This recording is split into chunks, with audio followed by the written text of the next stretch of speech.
Blog Talk Radio.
You are tuned into another episode of Endie Fiya right here with your girl, Nkuna. I want to apologize on behalf of my host. There seems to be some technical difficulties, and I thought it was just me, and I noticed they started sending out all of these announcements after our last show. But everything, and I thought it was just me. Everything seems very delayed. You know, the show starts like 10 seconds behind, and I'm very, very punctual. Very analytical, and I thought again, okay, it's my ear, I'm noticing the time difference from when the show starts to when the music starts, what is really going on. So apparently there's some issues internally that they've been working around the clock on. They need to speed that clock up because this is like my third show that this has happened. I'm not cool with that, all right? So I want to get that out there so you guys aren't thinking, you're like, what are they doing, Why are they so slow or whatever? But, again, you're tuned into another episode of Endie Fiya right here with your girl, Nkuna. I want to backtrack just a minute and talk about the last episode and bring you up to speed on some current events. So on Monday of this week, we brought back New Music Monday. Super excited to be back 3 times a week with you guys. We'll be pushing up to our 4th show, the brand new show, next month. I'm so excited about that as well. But on New Music Mondays, on Monday, we did debut some very hot new music from some South African artists, Tina Marie, from a UK rap artist, Robbie Raps, who will be on the show in about 2 weeks from today. Also, True Soul Davis out of Cleveland, Ohio, with Right Here. Let's see, Never Better, yes.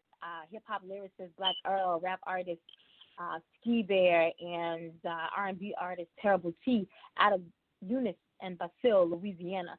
Also, we debuted This World from King Vega out of the Bronx, New York, off of his brand new album entitled The Bronx.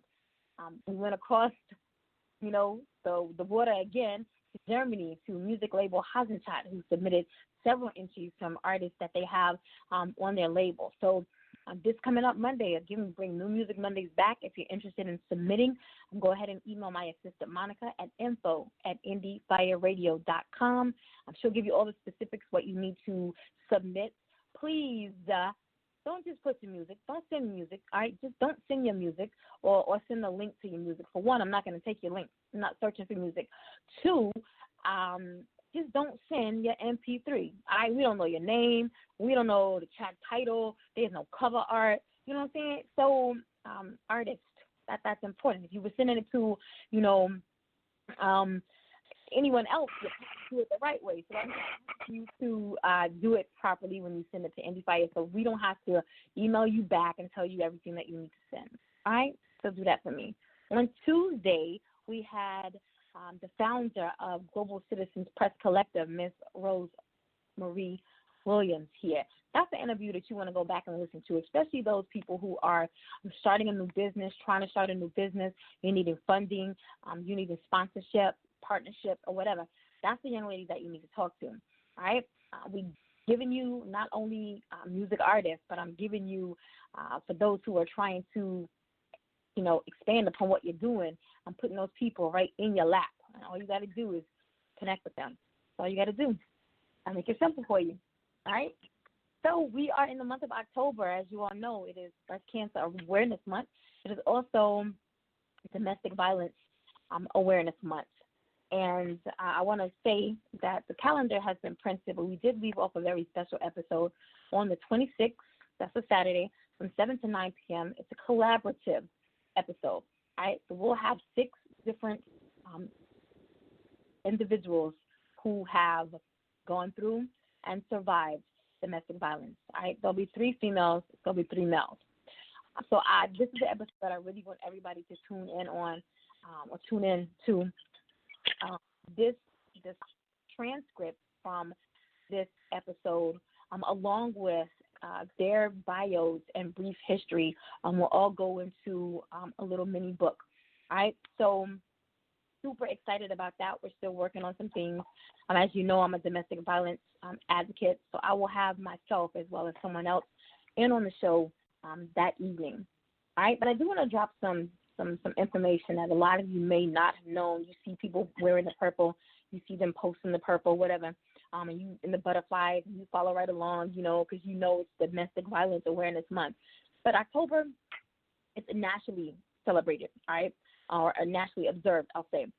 Every day of every month of every year is a good day to help someone get free from domestic violence, because it happens every day of every month of every year. Probably happening to somebody that you know. And something that I always say to people is, sometimes you have to be the voice for others. When you know things are going on, you have to be the voice for others. Those who may be suffering in silence, those who are crying out to you in silence, sometimes you have to be the voice for that individual. Statistics that you may not have known about. 20 people per minute are physically abused by an intimate partner. 1 in 3 women and 1 in 4 men have been victims. 19% of domestic violence involves a weapon. There are 20,000 phone calls placed to domestic violence hotlines daily. Intimate partner violence accounts for 15% of all violent crimes. Women between the ages of 18 and 24 are most commonly abused. Up to 60% of perpetrators of intimate partner violence also abuse their children. And so people think, normally it was always, the woman is the victim of domestic violence. But it's the woman, it's the man, it's the children, it's the animals. Domestic violence is not just physical. It is mental. It is verbal. So I'm hearing stories from people talking about, I don't want to spend too much time on this, but I think it's important. And I hear, people all the time talking about, it's still something that happens to a lot of women, and it's documented as happening to women. Men, as our protectors, when it happens to them, 1, nobody's going to believe them. 2, I'm a man. I shouldn't be letting a woman beat on me or talk down to me, mentally break me down, because I'm a man. They still hold on to that. I'm a man. But I want you to know I work more with men. And that's something that I requested, not because I like men, but, I feel like so many people focus. They put their focus on the women and they put their focus on the children. And then you have these men that are just left out there. There's not a dedicated home or facility just for men of domestic violence. And then look at the men. I read a story recently about a man who, his wife left him, and this kind of goes into homelessness, because when you go through domestic violence, you stand a chance of losing everything, all right? And so a lot of survivors of domestic violence do have to leave their home, leave, what they're accustomed to, and go into a shelter. But there is not a dedicated shelter just for men, and that's sad. That is sad, and it has nothing to do with the fact that they don't speak up. You know what's happening. You know what's there. I'm a strong-willed, strong-minded woman, but I was raised a different way. I'm going to respect my man, but there are some women that any little thing will tick them off, and they take it out on their significant other. So I think that's something that we need to work on. I heard a lot of people say that's something that they wanted to start. They wanted to implement this in their community. And I feel like that is something that needs to be worked on. You know, these men, you have women that leave men with their children, and then they end up homeless. But they can't go to a shelter because it's a shelter for women with children. You know, it's not or you go to a shelter that is just for men, but they don't accept kids. So that's something that I feel like we need to work on. I'm going to talk about that more on the next episode, Tuesday, 6:30 p.m. Eastern Standard Time. Very quickly, if you're a fan of Post Malone and Bud Light, they have introduced a limited edition can. It's only available in select states, but according to the press release, it's a 16-ounce special edition can, and it's available in Salt Lake City, Denver, El Paso, Laredo, San Antonio, Austin, Dallas, Houston, McAllen, Oklahoma City, New Orleans, Chicago, D.C., Boston, and New York City. All right, there's a reimagined Bud Light iconic crest with the Grammy Award-nominated artist's face on the front and the center, along with his autograph. So don't drink it. That's commemorative. It's got his autograph on it. All right, so if you're in one of those states, Post Malone fan, make sure that you go ahead and cop that Bud Light 16-ounce can. All right, thank you, Bud Light. My guest for this evening, super excited. The last time I had someone on the show, we had so many technical difficulties right up until the last minute before she was supposed to be here, and that was Alice, pop artist Alice from Spain. I think we got the kinks worked out this evening, and hopefully we'll be able to keep our guest on the call for the entire interview. All right, I'm talking about published fiction, romance, South African author Arnold Nkuna. Now, he's a 19-year-old published author, again, born in South Africa. He is from the village of, but I'm going to let you tell them where you're from, because it's like 20 letters, and I don't want to mess it up, all right? But in this village is where he completed his high school studies. Right? Arnold has been writing short stories since the 10th grade. Looking for more inspiration, he met a friend who helped rekindle that fire in him for writing. Now that he has completed his studies, he put his energy into finding a company that would help him develop as a published author, also helping him to complete his debut novel. He believes he has found that in DreamWakeWork Publishing and is excited to prove the naysayers wrong, which he will, because it's what we do, right? Endie Fiya listening audience, I present to you this evening my guest, published fiction and romance South African author Arnold Nkuna.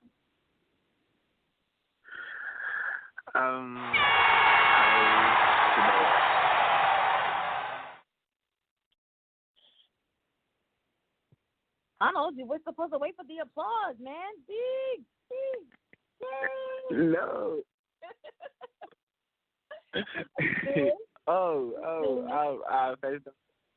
First of all, I would like to say hi to all the world, and again for the support I've got from my fellows, my company, the company that published my book, and my friends and families who initiated their support in me and stuff. So shout out to them, because they really pushed me to be someone today. I wouldn't be here if it weren't of them. So I really have to thank them a lot. And the person who deserves the biggest shout out is my publisher, because she took me from nowhere and made me someone, took me somewhere. Because I don't think if it wasn't of her, I would be here. So the world must know that Asira is the one who put me into this position. If it wasn't of her, I would still be stuck today. So I really have to thank her a lot, even today. Yeah. So as you have said, the village I'm from is too long. I'm a 19-year-old boy born at a village called Blatahom, the one you can't call. Yes, so in my village, I grew up in a village where I might say I didn't have that much positive influence when I grew up. I just had it when I met this friend of mine who had an idea of writing. I started writing when I was in grade 10, just making stories and stuff. But I didn't know that I could make something out of that. But since I met this guy, everything just changed because he suggested writing something. But because I wasn't privileged like him, I didn't have a laptop to use so to write. Then he just wrote his book last year. It was 2018 when we were in matric. Then I let him write his own just because I didn't have my own laptop. Then this year I moved to another city, Gauteng, Tembisa, where I wanted to further my studies. Then I had to use my uncle's laptop to write. Then after writing, made research of publishers and stuff. I didn't want to be published in South Africa because I have my own reasons, which I can say that personally I can't tell to the world. So I found I found Asira as a publisher who had so many books. So she wanted to open her own company. So she recruited me and helped me a lot. My book was so hard to understand, but then today she just made it easy to the world. Because even her, she told me that it wasn't easy to just publish it just like that. So we have a lot of work. Then I was like, wow, I thought I just wrote everything and then everything was just cool. But then it wasn't until we started it down from the scratch. Then just decided to make two parts since it was too long. Then, yes, she helped me publish my book.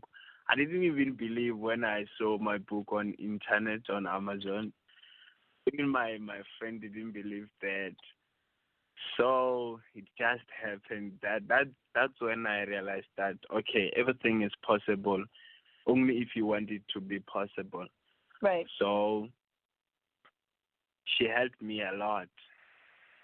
Like I can't even forget that. Then I started writing. She suggested that I can write more. Then I also told myself that no, this is what I am capable of doing. So I will write more. Even now there are more upcoming books which she would still edit first, and she will publish them after. So the influence I got past I can say 2 years, a year was positive because that's the reason I just decided to write. I just decided to make something for my life, something different from what my peers do. Since you know that our generation is in kind of some other situation, different situation. Even what I'm doing is scarce.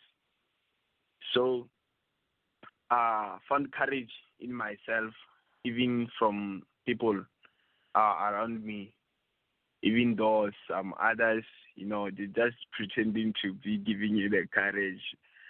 Yeah, but then it really helped me a lot because today I'm an published author, youngest published author from I'm from South Africa. Yeah, so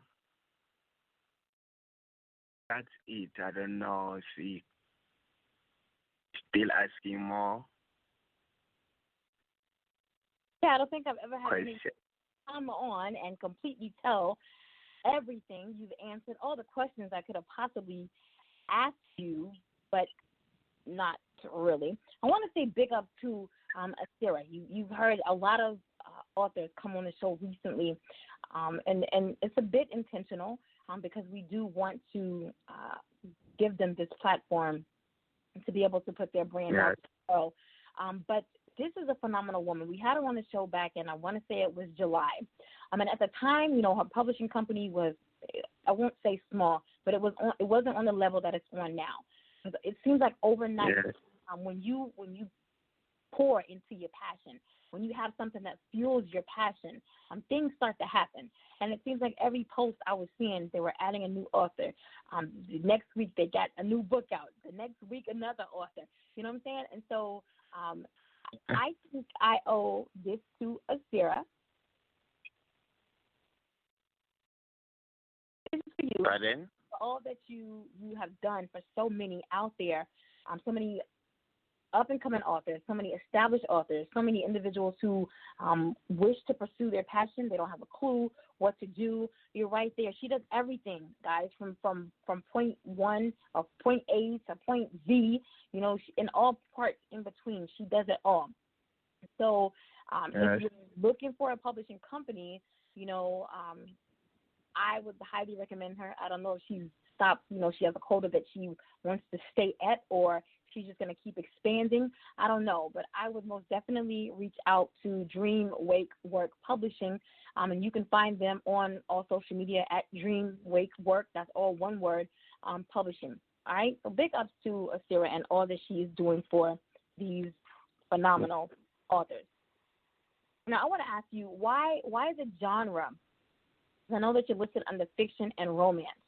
So why romance? Because I feel like you're 19. What do you really know about love? What do you really know about romance? Are you writing from your point of view? Are you writing from what you've seen others, experience and go through? Are you just making things up in your head? Like, why this genre? Okay.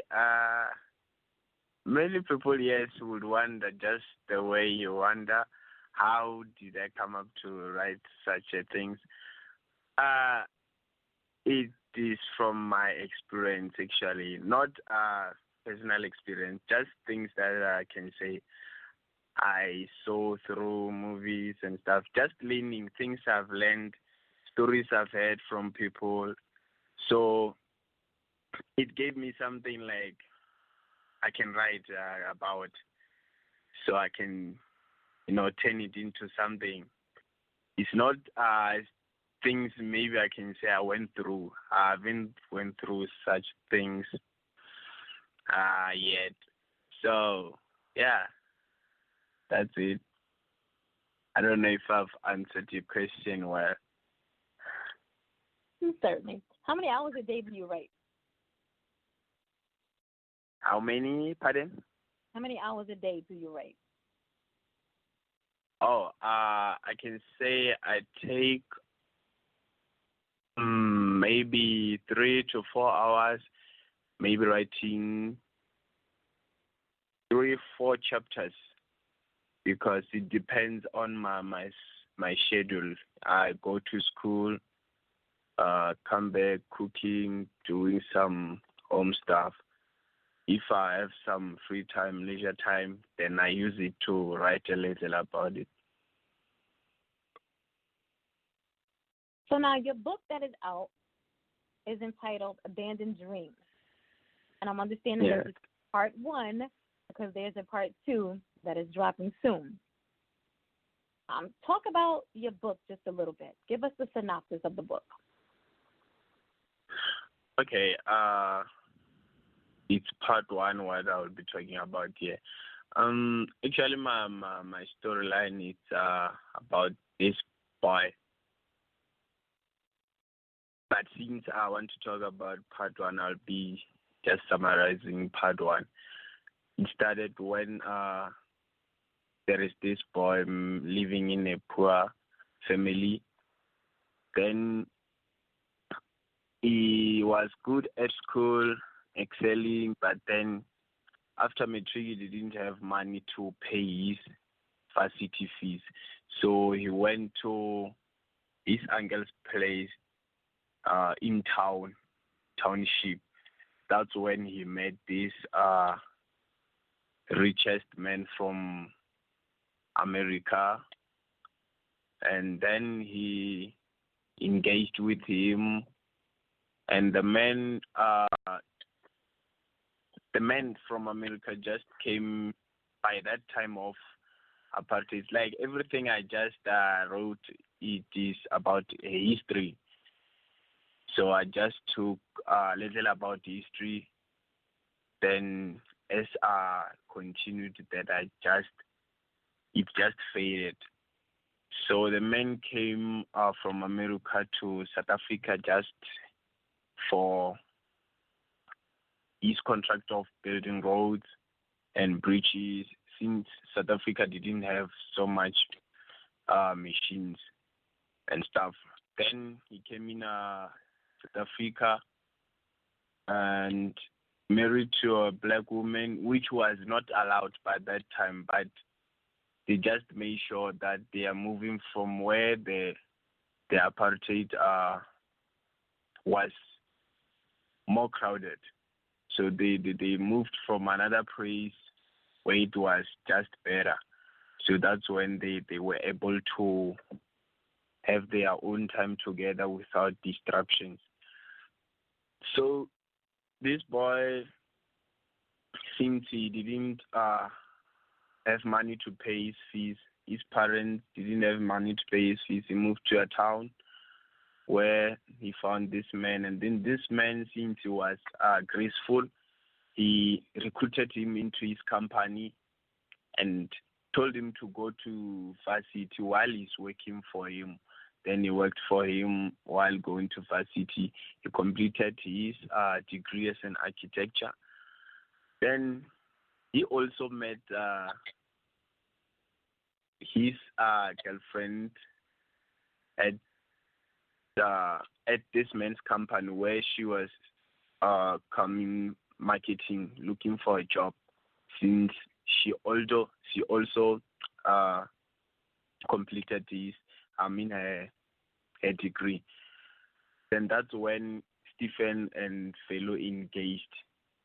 So from all four of them, it was like a family. They started being engaged together, living together.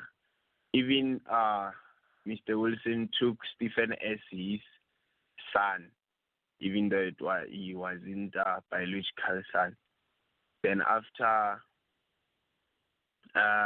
Mrs. Wilson gave birth to Junior, that's when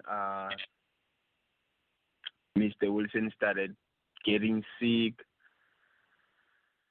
getting weaker, like everything just changed. So he just told Stephen to look after his family when he's gone and make sure that Junior gets to be the man he wanted him to be. Then Junior grew up a little bit. Then that's when his father died after Stephen married to fellow. So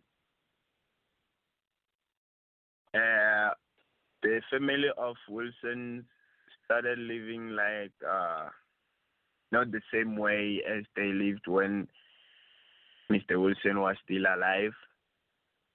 And everything just changed a little bit. Even Junior changed a little bit to a state where I can say he was in the same boy they used to know when he's growing up. He had different dreams from his father's dreams, his father's expectations. So, but Stephen tried by all means to just motivate him,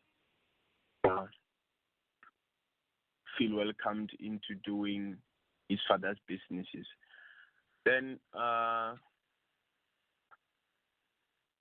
Stephen also married to fellow, yes, said that, and then they had children.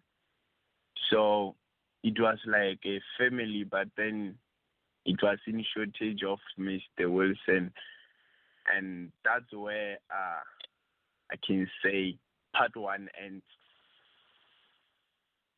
As from there, it will be part two, which I can't summarize now because we're still editing it with my publisher. But you've already written it. Yes, I've already written part two. Me and my publisher still editing it. I can say by the end of the month it will be out if we just work on it fastly. By the end of this month?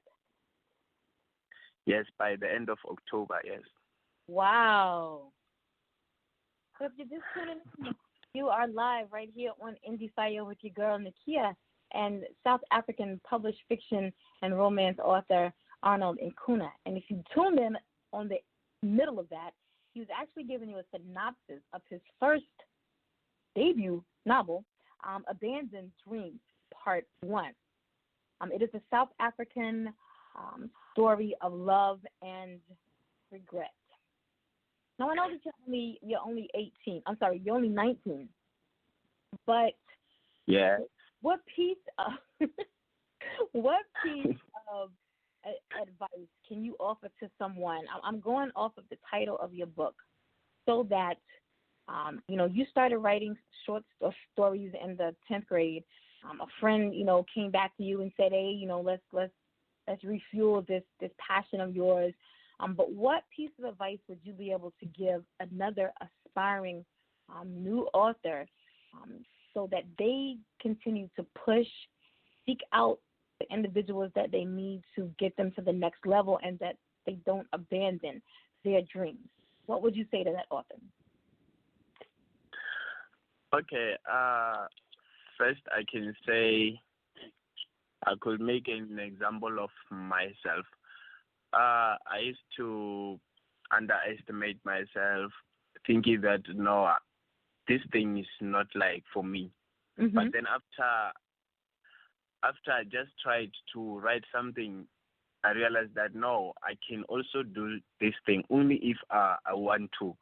So I was published when I was 18. Actually, it was July. I just turned 19 now. I mean, last month, August, yes, on the 14th. So I was published when I was 18. People were like, "No, bro, you're still young for that." Then I was like, "No, it doesn't measure by age. Like really, it just measures by your capabilities. If you really can do something, it doesn't matter how old you are. You really have to do it, and." Don't mind the society. The society will always be negative, will always be positive. So you must always mind the positive side. Even though negative side, you can just take a little and experience what it is like to be negative towards someone. But then mainly focus on positive side, because that is the one that will encourage you, push you to do something. Make sure people around you are supportive. If you say, "Mom, I really want to do this and that," she must react positively to what you really want to do. So that's what I say. I'm saying that you really have to have positive people around you. You really have to hope that you really are going big. So never underestimate yourself.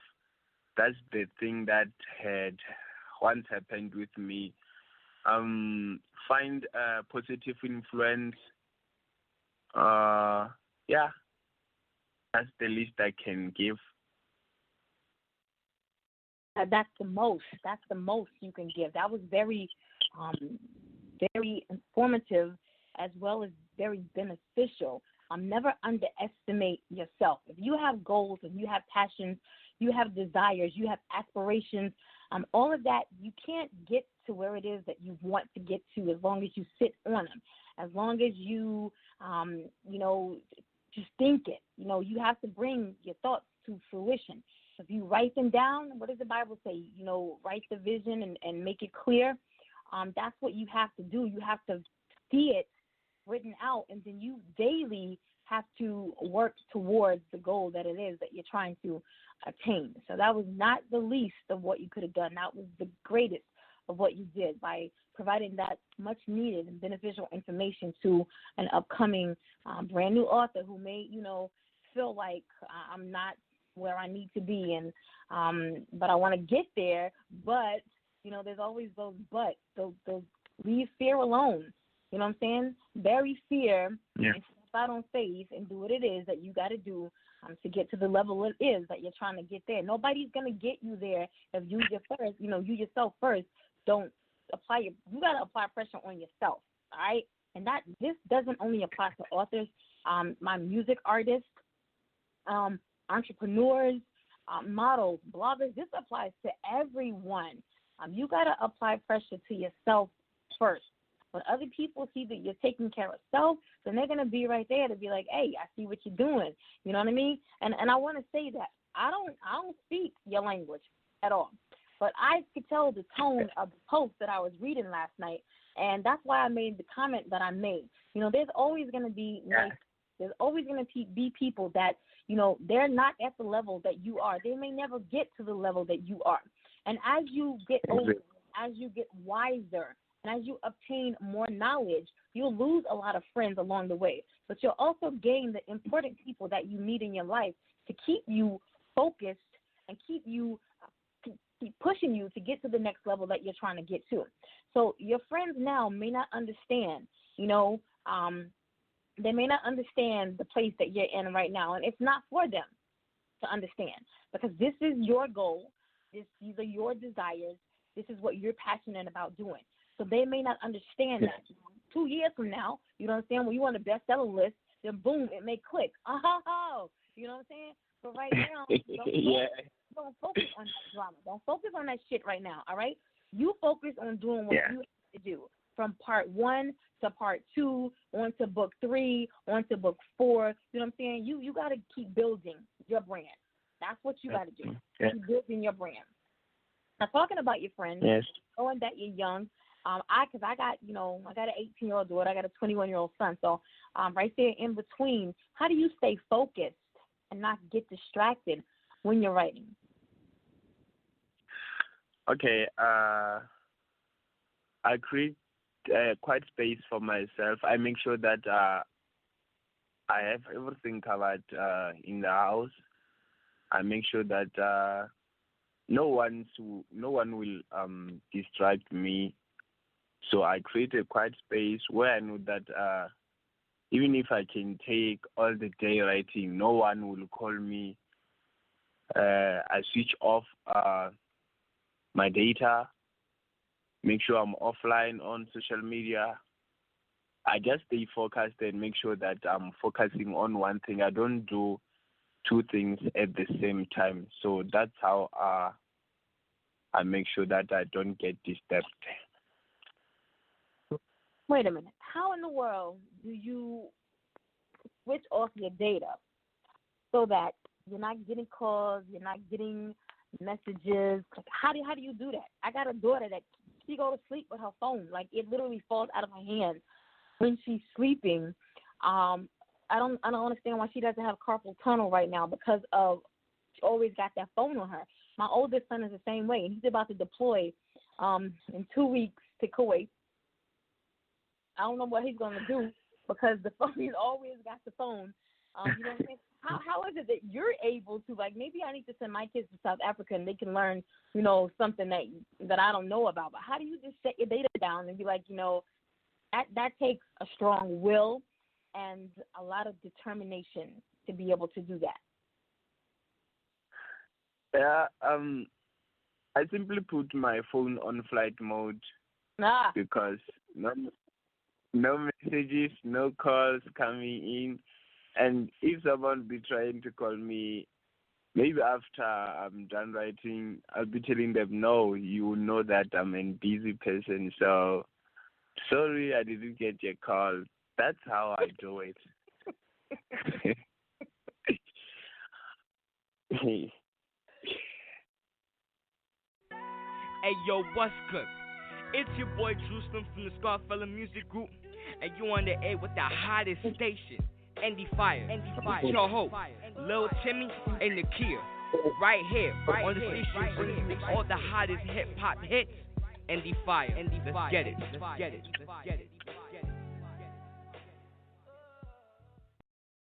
You're just tuning in. You're live right here on Endie Fiya with your girl, Nakia, and my special guest this evening, South African published fiction and romance author, Arnold Nkuna. Am I saying your last name right? Like, we almost done with the episode, and I just been making up shit all along. Is it Nkuna? Yes, that's correct. So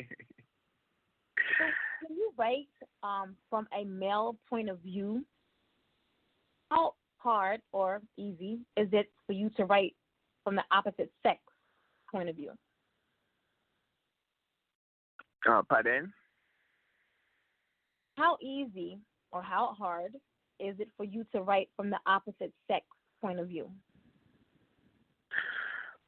Okay, I can say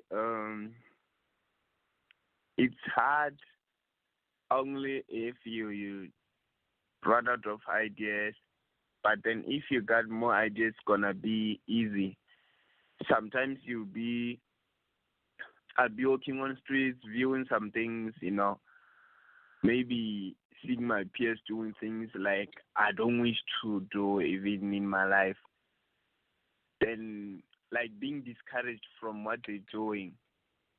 So I'll be getting ideas from just viewing the world, like going places a little bit. Then when I come back, I'll be having many ideas, and that it is easy for me to just make it and point of view, like just make it an easy writing.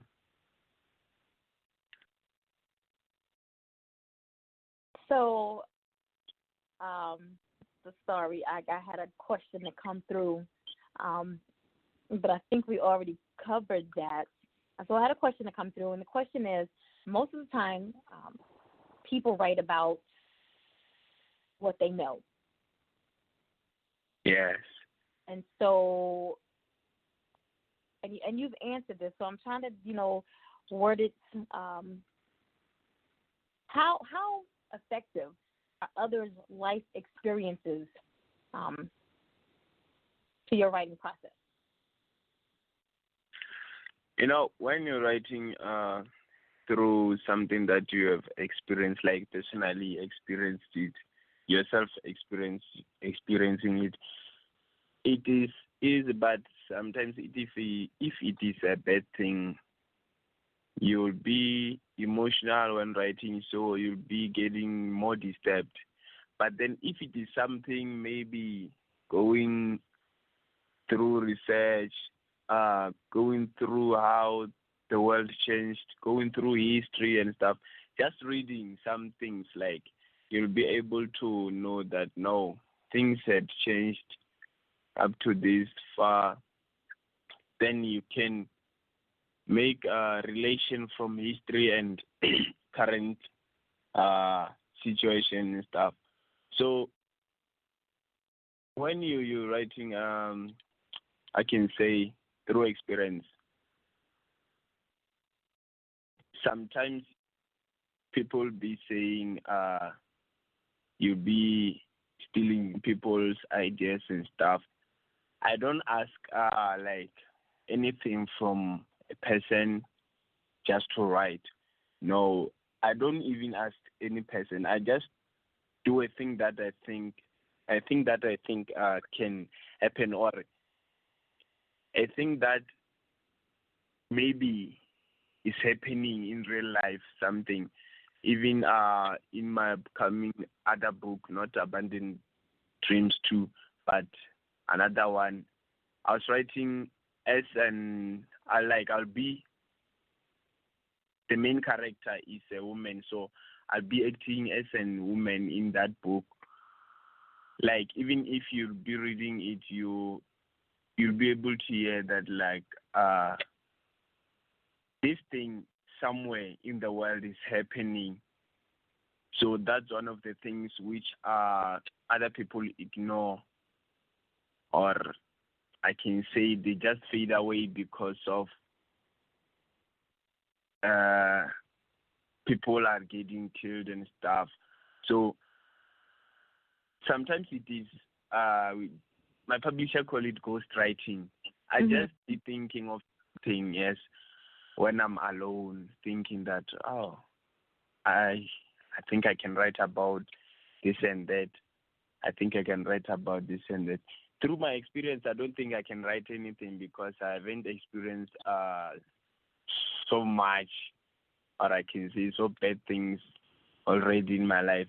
If I can say incoming 2 or 5 years, yes, I can write something about, how I grew up from my young age up to that age I'll be at. So I do ghostwriting myself. I do ghostwriting. Some ideas is just from experiences, like things I see in the world and stuff. I'll be adding to my book. So that's how I do it. Did you ever experience writer's block? Yes, I did, but to just get through it, I get some fresh air from outside. If I run out of ideas, I just take some walk, distance, bit long. Then when I come back, my mind will be refreshed. Then I can just start again and do my thing. Do you see this? Let's fast forward 10 years from now. Where do you see yourself? Do you still see yourself as an author, more established author? Is this just a hobby for you right now? Or is this your passion and you wish to continue in this direction? Yes. This thing is one of the things I love the most. Some people will not understand what it really means to me. I want to see myself somewhere far in the world because of writing. Maybe in the upcoming 10 years, I'll be moving from South Africa to America, like doing ups and downs because of my book. Maybe allowing my publisher to open some branches in South Africa. Wow. So, yes, I would love to do that. Maybe I'll be the one managing the company in South Africa. So, like, really, I wish, like, if maybe I could get 5 to 8 books, maybe in coming 3 years, then I'll be having a hope that one day I'll be maybe getting into competitions, getting awards and stuff. So I really want to see myself so far because of writing. It is my passion, but actually it is not the career I really like. I don't make it a career. It is an hobby, passion, like a thing that I love doing when I'm not busy. So I see that it is not just a thing. It is something big that could take me somewhere so far. So I see myself being someone so inspirational in so upcoming 10 years. Even now already, I can say my family is already proud. My friends, yes, like so many people are proud. So I really want to make it to be more rigid so that they could be proud of a thing that is invisible, like to the world, not to them only. I want it to be visible to the world that I'm an author. Even now, I can say some people doesn't take me serious. As you have said, since what I'm doing is what I love, I won't stop doing it because of other people does not support me or other people does not love what I'm doing. But then other people's point of view like does not give me that kind of character of being an author. I once introduced myself at a church and those kids were surprised because they didn't see me as such a thing. Like even if someone view like my physical appearance will not tell you that this kind of thing.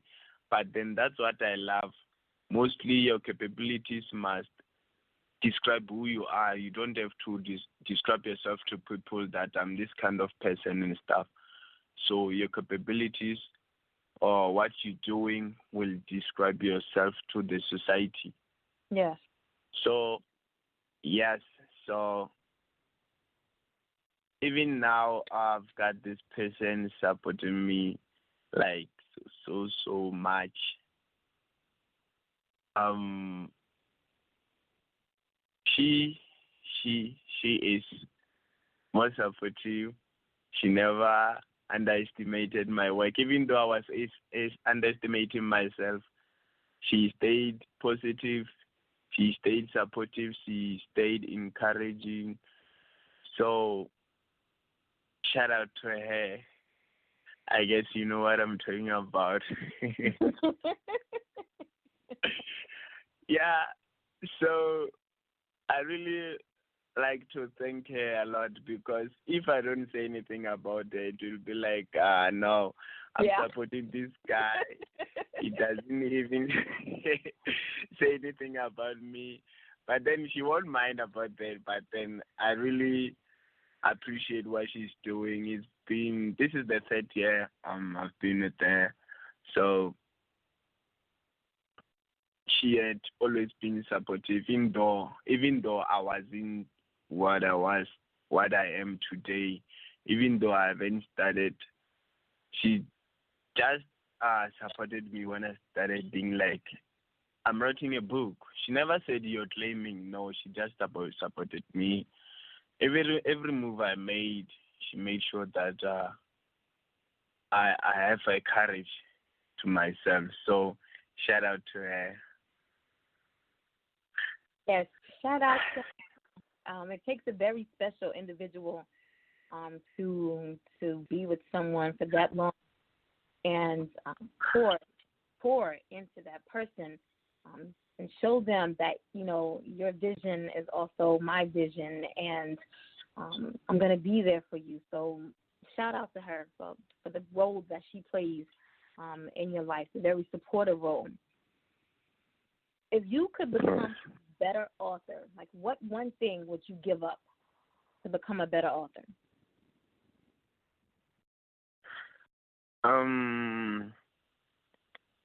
As for now, I really I know that there are so many younger people younger than me or older than me wishing to fulfill this dream of being an author and stuff. So for me, I really want to make my country to be better, to know that every dream you want to fulfill, you can fulfill it only if you go research and stuff. Social media is important. You don't have to misuse it. I'm redirecting this to my peers. Most of them you misuse it. They does not know the purpose. Mm-hmm. I got my publisher Asira from Facebook, the one that most of the people misuse it. I just got something important I could use. So what I want to tell them is that they can go on social media, because most of people who really want to help others, they are based on social media. They know that there are so many people having dreams they want to fulfill. So it is important to use social media wisely. Don't just use it to go through scandals and stuff. They must use it wisely. Yeah. And that's I think that's just people in general, which is another reason why I it's kind of in awe when you set your data off, because it's I stay distracted. So many things distract me because I have so many things going on at one time. So it's very easy for me to be like, you know what, no, let me go this way or let me go that way. But I think social media is a plague. I need it to be able to promote my businesses, but I feel like to some people it is a plague. It really is. Like they can't live without Instagram or being on Twitter or of course being on Facebook.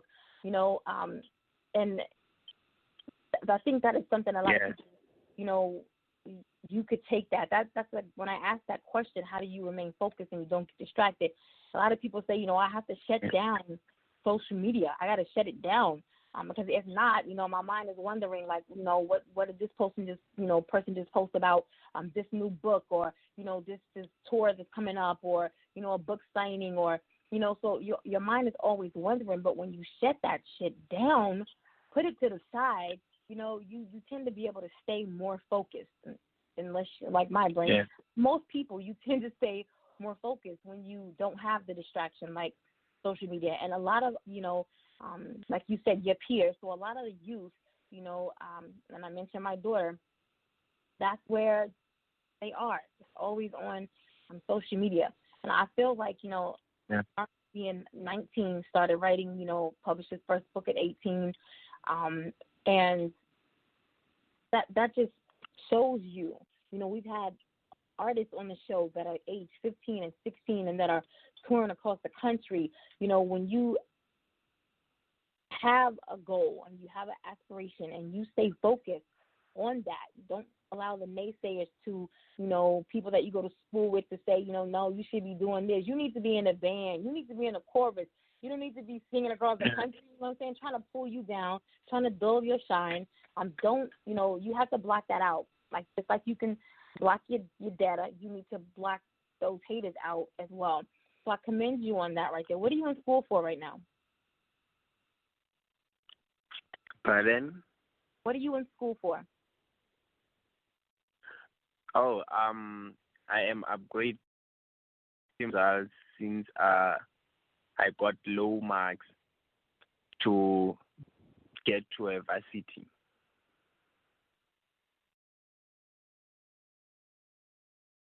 I see.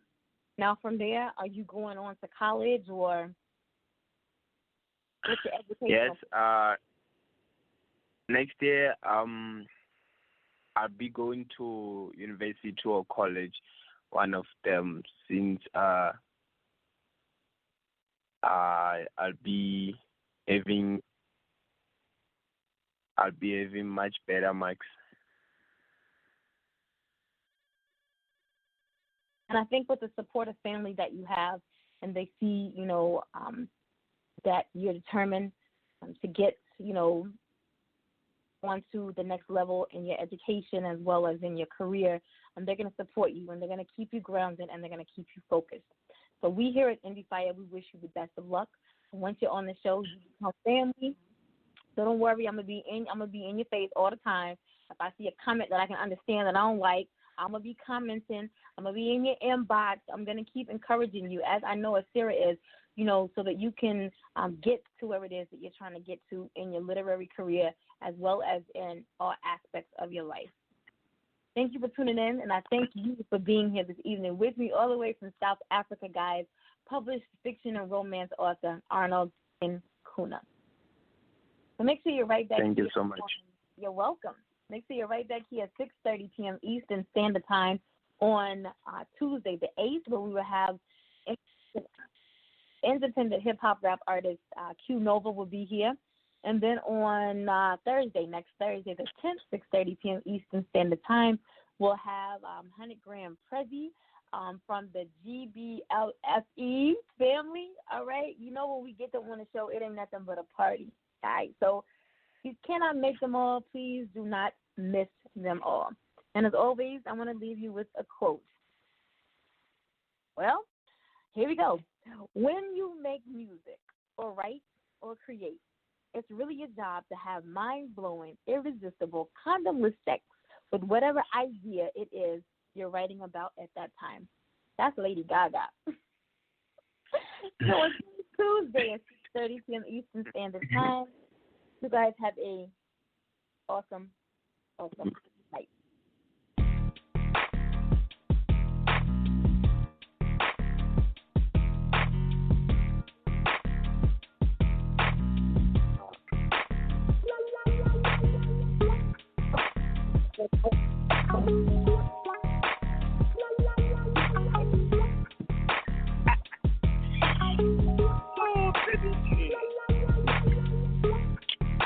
Yeah.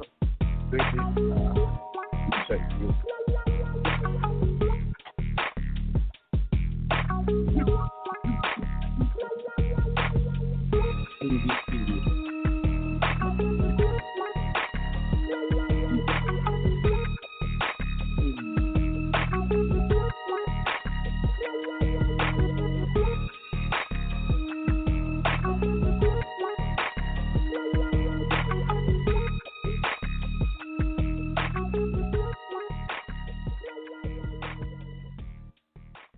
Le truc,